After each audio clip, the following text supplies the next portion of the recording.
Hey guys, hope you're doing well. Happy holidays from me. Hope you guys had a great Christmas and New Year's. I'm a little dressed up. Nature photographers aren't usually known for getting dressed up because we go out in rain and sleet and snow and all that kind of stuff. But I thought it would be a great occasion to dress up for you guys. I'm going to be releasing a video each month talking about my calendar, the 2013 calendar that I recently sold. In each photo, each month, I'll go and tell the story behind it. So today, or I guess this month being January, we're going to be talking about the Mount LeConte photo. It's probably one of my favorite images that I've taken so far since I've been a photographer and since I started photography. And it's also one of my favorite stories behind the photograph. It wasn't just a super easy hike. It wasn't just a drive to this certain spot and take the picture and you're done. That's definitely not how it was. So that's why I love to share these stories with you guys. And let's just get in the swing of things, I guess. I currently live in Knoxville, Tennessee, because I go to the University of Tennessee in Knoxville, and which is about an hour to 2 hours, depending where you go, to the Smokies. To get to Mount LeConte, it was about an hour and a half, I think. I set my alarm for 2 o'clock in the morning, or 2:10, I guess, and packed all my bags and get all my gear in the car the night before. Woke up, and within 20 minutes, I was out the door. This isn't too bad. My girlfriend and I, actually, she comes with me pretty much every single time. She's a super trooper for that, and it's just awesome and great support. So thanks, Nat, you're awesome. But we didn't eat breakfast before we left because we thought, let's just go get a nice and healthy meal from McDonald's to get our bellies full. And so we went to 3 or 4 different McDonald's on the way to Gatlinburg or the Smoky Mountains. And none of them were open. I don't know what happened to the whole 24/7, like being open 24/7, but none of them are open. I'm not bashing on McDonald's. They're great. So we got to one of them, and they said, hey, we'll be open at 3:30, which I was like, but you're there and working now. So it was all right. We got there. Needless to say, it was around 3:30-ish, I think. And both of us kind of needed to get some business done, and we were starving. And those two things kind of led me to go a little faster than I normally do. And then I realized there were blue and red lights flashing behind me, and I realized, oh crap, there's a cop. So we got pulled over, and of course, I don't know what happens when cops pull you over. I mean, I swear it takes so much longer than it needs to. And it took about an hour or so before we were out of there and have an $80 ticket in my pocket, which was not a good thing because I knew we needed to get to the trailhead at a certain time, and this was just a huge delay. So we got our food, we got to the Smokies, we got to the trailhead, and we realized we had to travel more than 2 miles an hour, which was our normal pace. So we had to kind of kick it up a notch. We got halfway there, I think halfway, and we were like less than 2 hours, I think, or we went like 2.3 miles in an hour. So we were on schedule for what we wanted, and that made us really happy. As you can imagine, it's pitch black right now. You can't see anything. You have your headlights on, and that's all you can see. You can see 5 feet in front of you, and there you go. We have done the trailhead. We've done it halfway. So we've done it to Alum Cave, but we haven't done it from Alum Cave to Mount LeConte. So we knew the Alum Cave part pretty well. As well as you can in pitch black dark. So, and it wasn't a full moon either. So we're kind of out of luck there. But we got about, I think, like 2/10 of the way, and we started hearing people, and we're like, yes. And it's kind of like deceptive because we heard them, but we still had like 20 minutes of walking left. But that we got to the top finally, and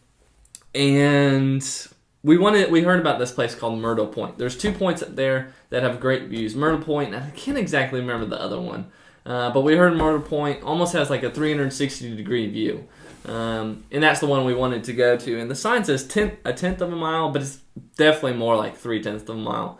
And it was pretty cold that morning.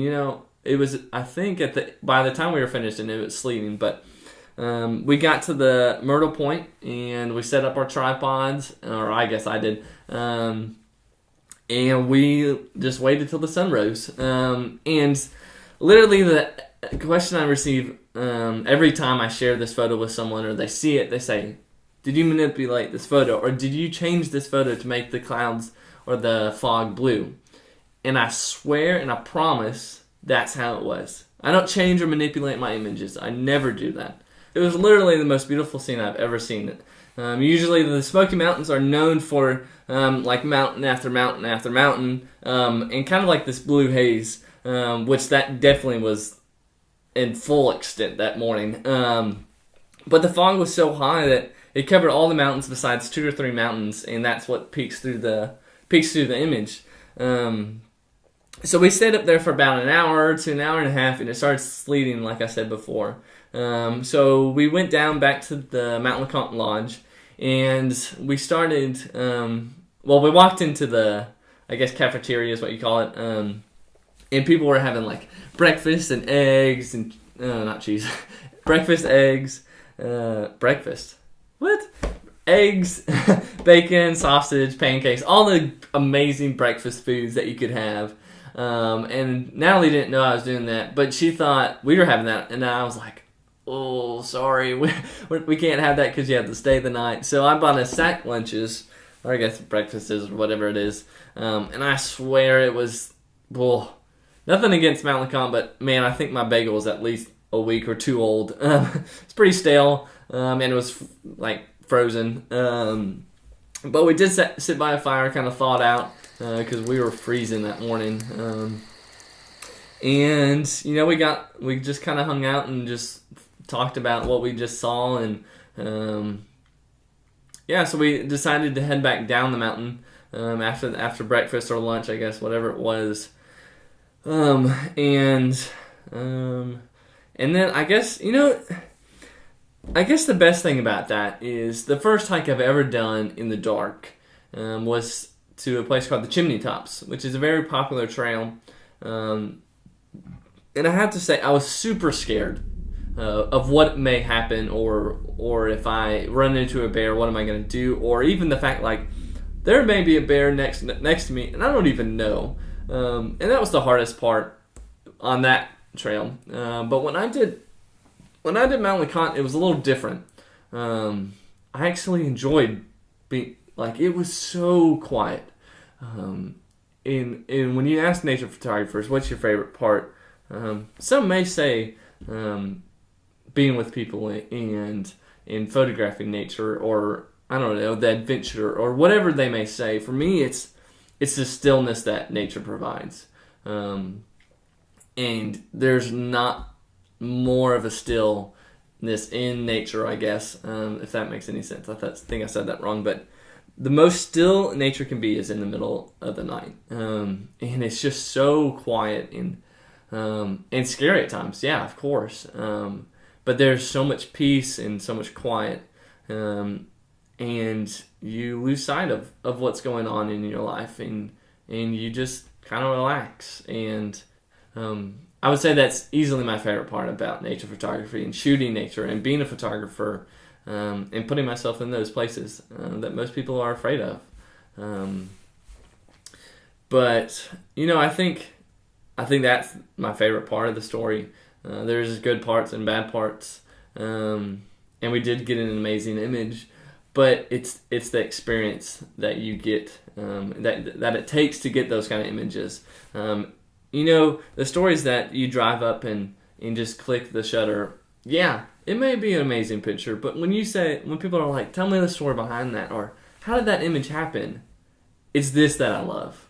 This is why I like to be different. This is where I want to be different, is to tell you the stories and to take those adventures to get those stories. That's what I want to do, and that's what I want to provide. I hope you guys have enjoyed this story, and also hope you guys look forward to the stories in the future. There's going to be lots more, 11 more in total, and let me know your favorite part if you can in the comments below, or just anywhere on Twitter or anything like that.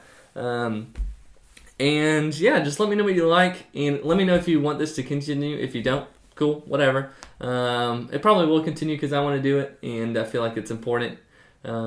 So yeah, thanks guys for all the support.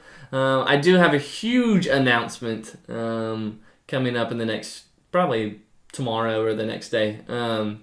Really excited to share that with you guys. Probably the biggest moment I've had in my photography career thus far. It's really just an amazing time in my life that I get to, opportunity, I guess, in my life that I'll be participating in. So look forward to that, and we'll talk to you guys soon. Thanks, guys. See ya.